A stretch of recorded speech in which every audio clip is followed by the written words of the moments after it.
This is the Football Show. Celtic face Bundesliga opposition tonight. They host RB Leipzig after a mixed start to their Champions League campaign with a win, a draw and a loss from their opening 3 games. Celtic sit in the playoff positions, with boss Brendan Rodgers insisting every game left is a cup final.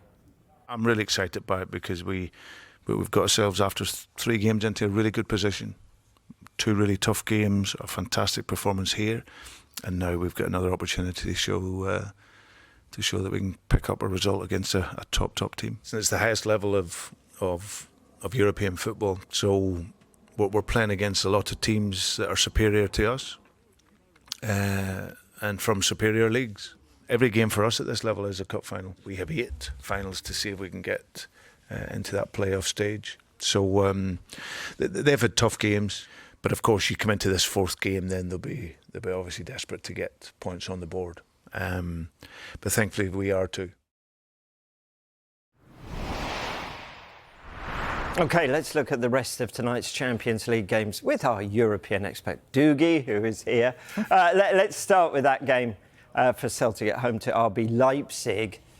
We looked at the Bundesliga table a few minutes ago. We saw where they were. So what sort of challenge will this be for Brendan Rodgers' side? A really tough one, to be totally honest. Yeah, they're second in the Bundesliga. They're just 3 points behind Bayern Munich. They've got the best defence in the entirety of Europe. They struggled a little bit going forward compared to usual this season, and they do have a few injuries which might work in Celtic's favour. So David Raum is out, their left-back. Java Schlager, who's one of their star midfielders, is out. Castello Lukeba is a really promising young centre-back. And crucially, Xavi Simons, who is their creative spark. But having said that, still with Lois Openda and Benjamin Sesko in their side, they really shouldn't be underestimated. They lost their first domestic game of the season at the weekend against Borussia Dortmund, which was a huge disappointment. And their Champions League campaign has been an absolute disaster so far. 3 games, 3 defeats. They're down there with the likes of Slovan Bratislava and Young Boys. They've kind of shot themselves in the foot so far, though. They did concede a 90th minute winner against Atletico Madrid. They were 2-1 up against 10-men Juventus before they lost that game 3-2. And then they did put up a reasonable fight against Liverpool in the previous game as well. As for Celtic, it's going very well in the Scottish Premiership. They've got an identical record to Aberdeen, but they are top on goal difference. Their Champions League campaign really up and down. A really strong win against Slovan Bratislava, then that huge defeat to Dortmund, conceding 7 goals, and then a really resolute defensive display against Atalanta with Kasper Schmeichel on brilliant form as well. But Kasper Schmeichel's going to be busy tonight. I think Lois Openda and Benjamin Sesko are going to get plenty of opportunities. OK, that's that one. All right, let's move on to another one. Mouth-watering tie between 2 of Europe's heavyweights. Look at it. Just looking at the badges is enough to get that the spine tingling, isn't it? It's Real Madrid against AC Milan. Yeah, epic tie. I mean, they've played each other 15 times. And actually, interestingly, it's 6 wins apiece and 3 draws. But the last time they faced each other was in 2010-11. Back then, Milan had 7 Champions Leagues to their name. Real Madrid had 9. Now they've got 15. They've still got 7. It's been a really difficult last 13 years or so for Milan. In contrast to Real Madrid, who've won 6 of the last 11 Champions Leagues, they've been absolutely phenomenal in this competition. Haven't always been the best side, but know how to get over the line. And so far this year in the Champions League, I think they've been well below their best as well. Quite a scrappy win against Stuttgart. They then lost 1-0 to Lille. They were 2-0 down against Borussia Dortmund before coming back to win that 5-2.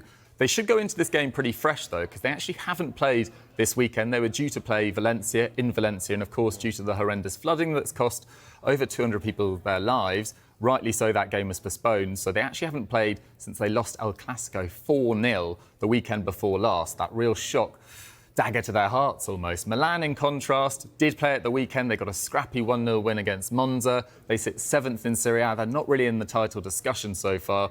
Really disappointing campaign for them so far. They do have a game in hand because they had a game postponed against Bologna, also for flooding. We do need to really sort out our environment quite clearly. But yes, they've got 1 game in hand, but even if they won that, they'd still stay in 7th. So they're way behind the likes of Napoli, Lazio, Inter Milan, Juventus, etc. Really difficult start to the season for Milan, but they did get their first win in the Champions League last time out against Club Bruges. So Paulo Fonseca, who's been under pressure throughout the entirety of this season, will be hoping that they can keep some momentum from that. And there will be a minute's silence at all UEFA games this week as a mark of respect for those Valencia floods. We've spoken quite a lot about Lille on the Football Show this season. How will they fare coming up against the two-time winners, Juventus. Yeah, this is a really interesting one. I think most people who hadn't spent much interest on European football this season maybe would back Juventus, but Juventus are coming off a shock defeat to Stuttgart last time out. They lost in the 92nd minute of that one. They had Danilo sent off with 10 minutes to go. He's probably their most experienced defender, so he'll be suspended for this one. They've already got Bremer, who's probably their outstanding centre-back. He's out injured at the moment. So Juventus come into this a little bit of a patchwork side. Lille have been great in Liga in the last few weeks. They lost 2 of their first 4 league games of the season, but they're unbeaten since then. They've risen up to 4th. They're still behind the likes of PSG and Monaco. And their Champions League form, as I mentioned, has been really, really impressive. They beat Real Madrid in their second game, as I already mentioned, through a Jonathan David penalty. And then they went and beat another Madrid side, Atletico Madrid, away from home in their previous game as well, with Jonathan David grabbing 2 goals in that one. So he's clearly the man to watch for them. And Edin Zagrova as well, the Kosovan right winger, who can cause any team issues. Juventus, slow start to the season for them. A lot of their star signings like Kefren Turam haven't really got going, scored for the first time at the weekend. Douglas Luiz, a big signing from Aston Villa, he's given away a couple of penalties domestically. And Tejan Koopmeiners, who was a star for Atalanta last year as they won the Europa League, hasn't scored so far this season. So this will be a really, really interesting tie. I may be backing Lille. Put your money where your mouth is.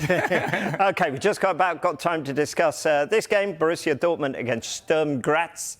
What should we be looking out for in this one? Well, Dortmund have been a little bit up and down, as they tend to be domestically, but they did beat Leipzig, as I said, at the weekend. That was a really promising performance. Max Bayer got his first goal for Dortmund. They were 2-0 up against Real Madrid in the previous game before losing that 5-2. Sturm Graz, a little bit disappointing. They are top of the Austrian Bundesliga, ahead of the likes of RB Salzburg, who's the real superstar there. But they've already dropped points in 4 games so far domestically this season. So that's a little bit disappointing from them. Watch out for Serhou Guirassy, signed from Stuttgart in the summer. He's been their star man so far this season. OK. I think I'm fully informed now, as always, Dougie. There can always be more. There's always time for more. But sadly, that's been tonight's fixtures in the Champions League. And I tell you what, you can keep up to date with all of the action from a busy night in the Champions League and EFL action with the Soccer Special. That's in the company of Julian Warren, who'll be joined by Lee Hendry, Clinton Morrison, Tom Kearney and Gary Rowett. So that's the lineup tonight here on Sky Sports News, and that is from 7 o'clock.